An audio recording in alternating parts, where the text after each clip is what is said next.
going to go ahead and call to order the BZA meeting for December 6th, 2023. If we could have a roll call, please. Mr. Brown? Yeah, here. Mr. Griffith? Here. Mr. Jamieson? Here. Mrs. Leonard? Here. Mr. Kanzler? Here. And if we could stand for the Pledge of Allegiance, please. Allegiance to the flag of the United States of America and to the republic for which it stands, one nation, under God, indivisible, with liberty and justice for all.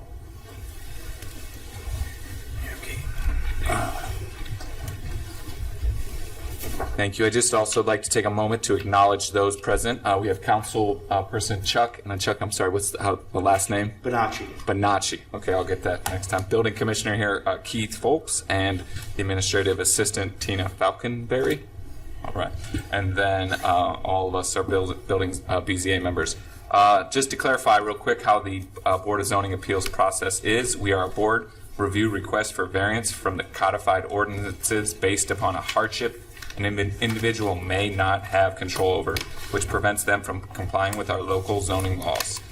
We will hear your appeal, and we will make a determination whether to approve or deny this appeal here this evening. If approved, the property will have a permanent variance from the code specific to a particular property.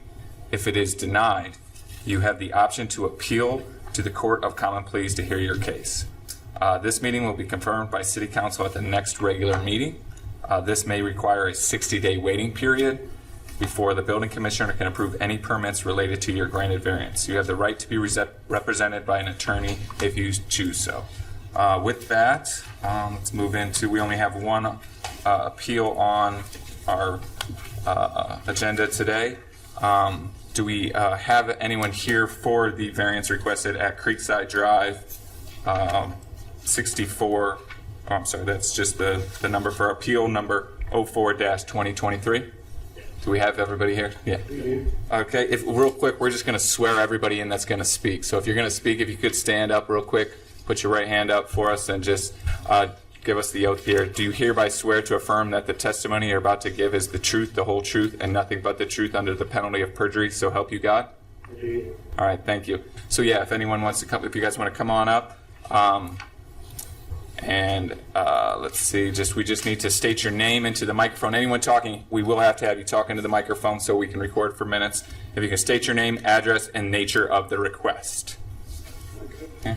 I'm Stephen Coswick with the Woodmont Company, 2100 West 7th Street, Fort Worth, Texas. We are here requesting a variance associated with setbacks associated with a proposed Kitty Academy early education daycare facility. I believe you all have the site plan that and where the parking is encroaches into setbacks. That is the subject of the variance request.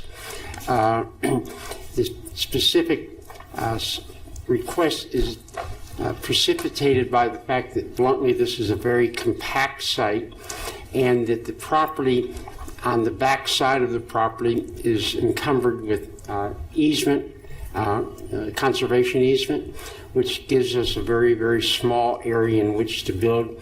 And in order to provide the necessary parking spaces, we do find ourselves having to encroach into setbacks. John is with Neff and Associates. He's our civil engineer. Did I miss anything or leave anything out? No. Address is 3441 St. Andrews Drive, Parma, Ohio. And just your name and business again, just make sure. John Butcher, Neff and Associates. Okay. And Jenna? Jenna Albers, Kitty Academy Corporate, Abingdon, Maryland, if you have any questions. Thank you. We'll start with questions from the board real quick, and then we'll kind of get in with this. Any questions? I'll start. Tom, I'll start your direction today. I have a couple questions.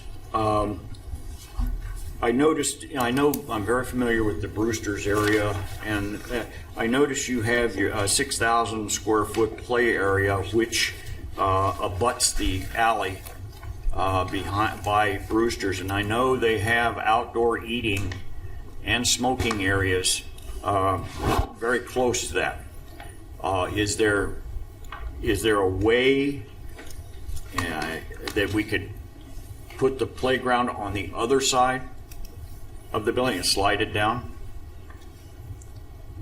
Yeah, I'd like to add something because the restaurant next door has a eating area that's open, and it has an eating area under a roof.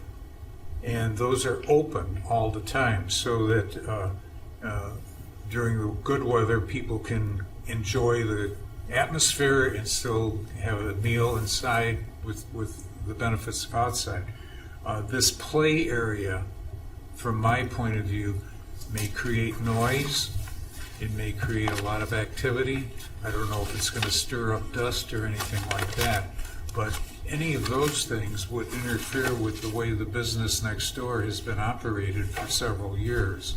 So what we're interested in is there's some kind of accommodation that you can make that will alleviate that type of noise and interference with the next door operation and still get what you wish to have on your property here. Whether it be flip-flopping or putting up a sound barrier wall or whatever. So all of our playgrounds have a 5-foot. Yeah, thank you. All of our playgrounds have a 5-foot fence that circles them. Our locations, we haven't had any noise or dust issues. It's typically turf or sod in those play areas. We make sure that, the kids' safety is #1 priority for that. So fall zones are all covered, make sure that, play spaces are protected. In terms of a possible noise nuisance, we haven't had any complaints at our locations before. And I'll just say, in regards to the restaurant, the hours of the daycare are 7 to 6. And for the most part, the time on the playground is up through about 4 o'clock in the afternoon, 5 o'clock. So to the extent that we have a restaurant close, their operating hours usually for most restaurants start around 5 o'clock. The daycare facility is not open during weekends, so to the extent that there's weekend activity at the restaurant, there won't be a conflict given that the daycare is not open during weekend hours. And again, the hours are typically 7 to 6. I'm not sure I'm addressing your questions or concerns, but so just some information. May I ask, you said the playground would be fenced in. Is it a privacy fence or a chain link or? So it's a privacy fence. We Right. don't allow chain link fences. Okay. It's a hazard for the kids. What's it made of? It's typically a white vinyl fence.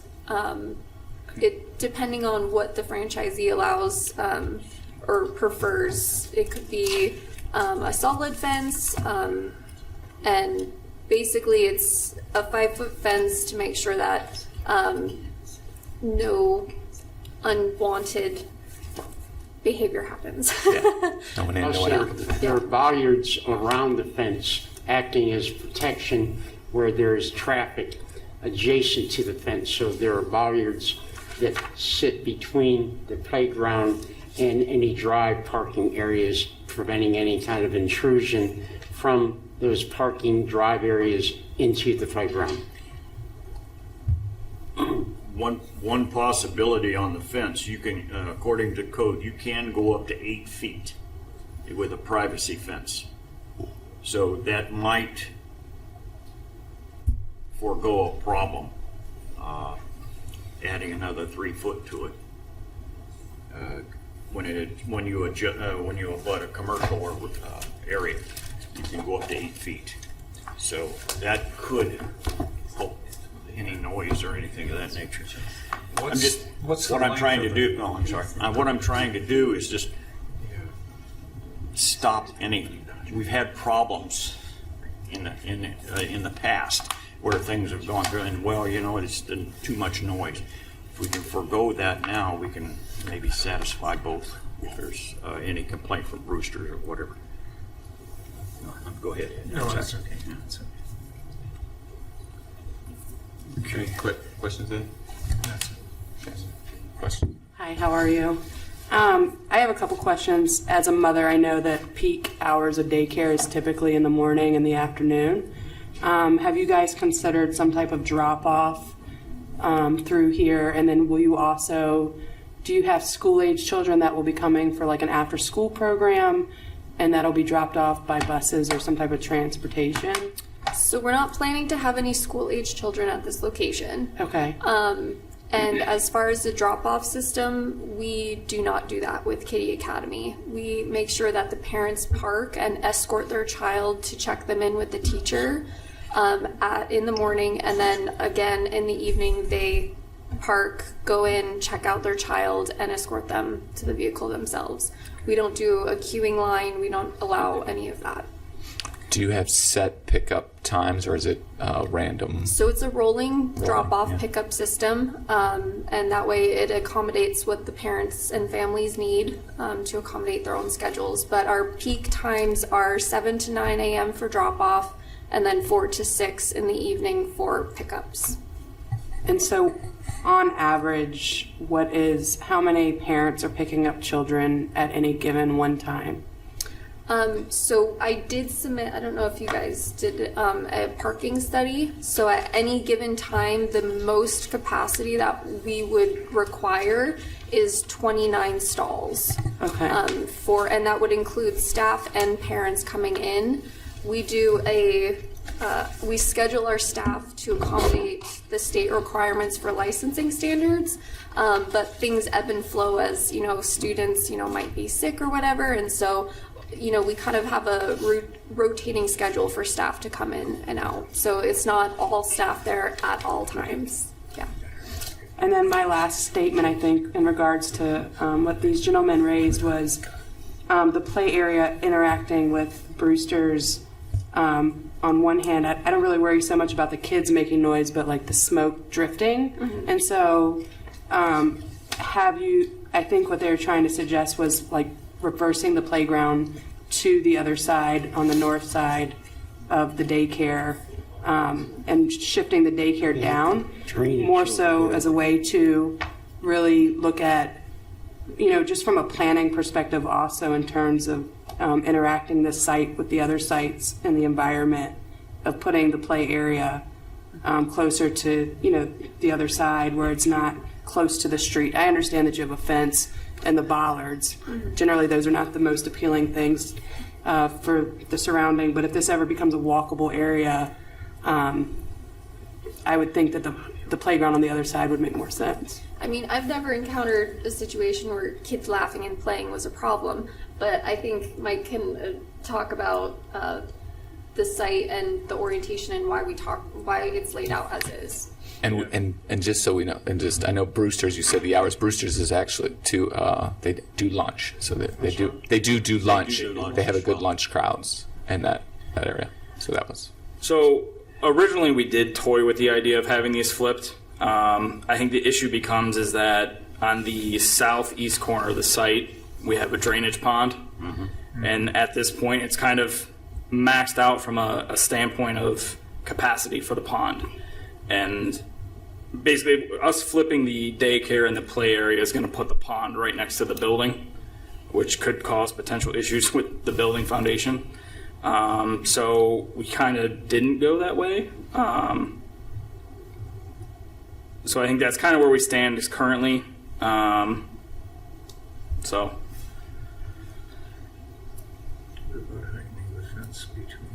Well, that's why I said. And there's also, oh, never mind. Disregard. Mike, any questions? You said there will not be school age, or you won't have a drop off. So we don't do a drop-off system. Okay. None of our locations have that. We find that for safety purposes, we want the parents to escort their child in and check them in. So, So I don't know that I have a concern with the noise necessarily, how high is the age of child that you'll have this?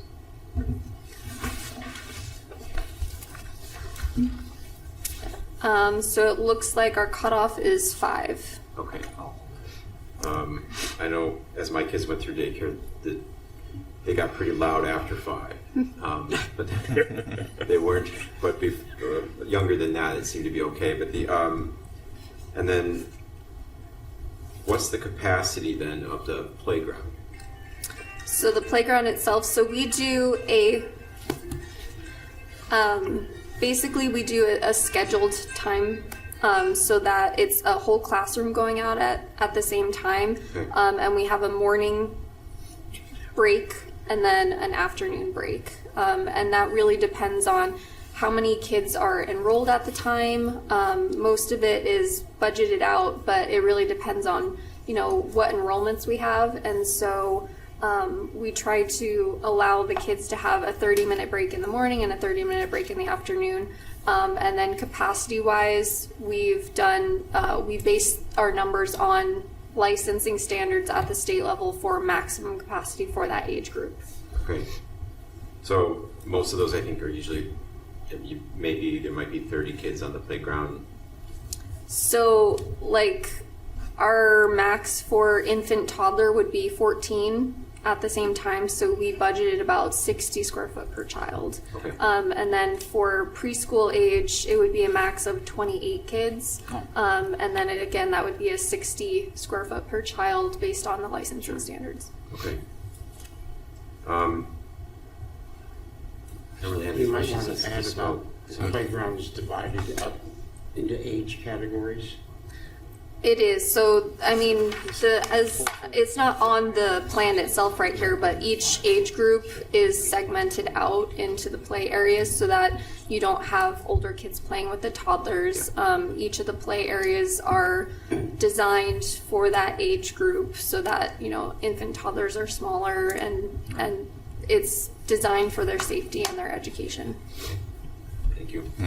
I just had a couple questions, mostly about operations and so the parking. So you do not do any busing with, and you don't do any school-age children. Is there any plans, or does any kiddie academies, do you guys do school-age children? So say this one starts to struggle, do you go to school-age children? So each of our locations is independently owned and operated. That depends totally on the franchisee. So there could be. So I've only had one location in my time here. We have over 310 locations that has done it. And it was very briefly. Okay. So. Okay. And then do you have any of the small buses that you park on site or keep on site? No.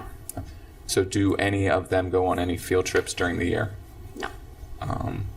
And then are there any after hours events, meaning like Christmas pageants or holiday shows or anything like that where the kids would come into the facility with the parents for an event? Typically, the main events that we have are going to be the opening for the location itself, and then maybe 1 or 2 enrollment things. Okay. But mainly it's going to be during hours operations. We don't allow weekend stuff. And it's just not what we do. Just trying to make sure we get all bases covered for records here. And then, so during days to holiday parties, like Halloween parties, do parents come in and volunteer during open hours, do anything like that?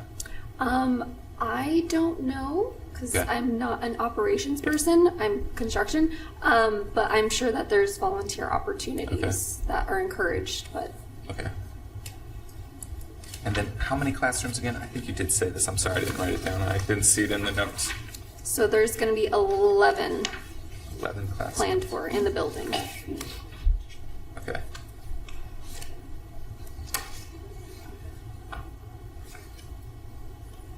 So I did see the study for the parking. So how was that study done? Is that just based off of daily things, or what were the parameters of the studies? That's just your normal operating, we need max 30 spaces? So it's based on the standard IT manual for traffic flows, based on the number of students at full capacity for this location, as well as full capacity of staff. Okay. We do things based on a 10-minute interval. So we basically budget, okay, by the time a parent parks, escorts their child in, gets back to their car, it's going to be about 10 minutes. And then we also factor in the fact that, a third of the children enrolled are going to be 2 children per family. So it's not just going to be 1 kid per car kind of situation. And so most of the staff too, we gauge about 15% are going to be dropped off or use public transit or, commute together. I think that's all the questions you have. Yeah. Any questions? Chuck, any questions from you or anything, Councilman? What is the maximum enrollment? So the maximum capacity for this location is 202 students. Yeah. Keith, anything from you guys? Any? No, typically, these daycares, the governing body is 30 square feet per student. I haven't seen any building floor plans or any reviewed plans of occupant load or anything like that, so I can't really speak exactly what it is, but that's typically the number. I would say 11,000 square foot, 8,000 of that may be rooms. So yeah, that could give you a ballpark of how many people. So I was originally thinking a little over 202, but that could be regulated based on what their planner has designed for them. So. Did this go through Planning Commission yet? Have you guys been? It did go through the planning stage and approval. I think it got a preliminary approval. I don't know if it got final approval. Based off our variance? And based on the discussion you're having, if they were to relocate the play area to the other side, you have to go back to Planning Commission for approval. I think the retention pond kind of settled that. Yeah. Yeah.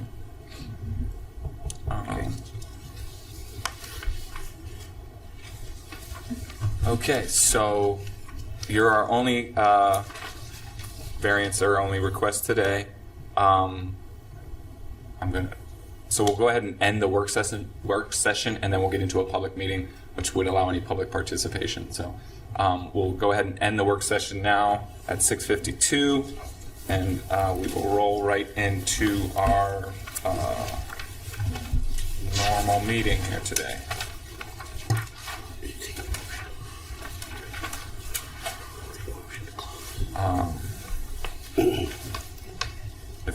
So we'll go ahead and start a regular meeting at 6:53.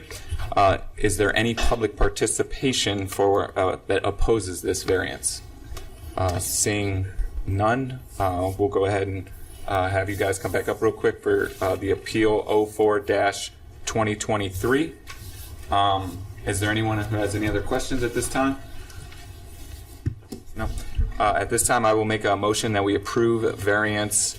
Where are we at here? Variance for 04-2023 for the setback of 15 feet from the right-of-way. Do I have a second? I'll second and note that no opposition has appeared against this application. And that it's a tight site with the conservation easement that requires it to kind of be shifted. Do we have a roll call, please? Mr. Griffith? Yes. Mr. Kanzler? Yes. Mr. Brown? Yes. Mr. Jamieson? Yes. Mrs. Leonard? Yes. That variance passes. Go ahead and make a motion for the variance request number 2 for the parking spaces, minimum number of parking spaces to 31, which requires a variance of 33 spaces. I will make a motion that we pass that variance request. Do I have a second? Second. Mr. Griffith? Yes. Mr. Brown? Yes. Mr. Jamieson? Yes. Mrs. Leonard? Yes. Mr. Kanzler? Yes. All variances pass. Keith, I'm still new to this process. What would be their next steps for them? The next steps are you confirm their approval, then it has to go through the council approval process, which again could have up to that 60-day waiting period, and then we would issue permits based on that. I don't think you've gone through the Architectural Review Board yet, or did you? You're correct. Okay, so you would still have that. No, I'm sorry, I apologize. We have gone through it, yes, sir. Okay, so then you only need to submit plans for a plan approval, Yes, sir. and then we would issue permit after council's confirmed it at that time. The 60 days, could, out of my ignorance, I apologize, that starts when? Typically, that would start after this meeting and after the next council meeting. I think the next council meeting is December 9th. Will this be able to be on that agenda?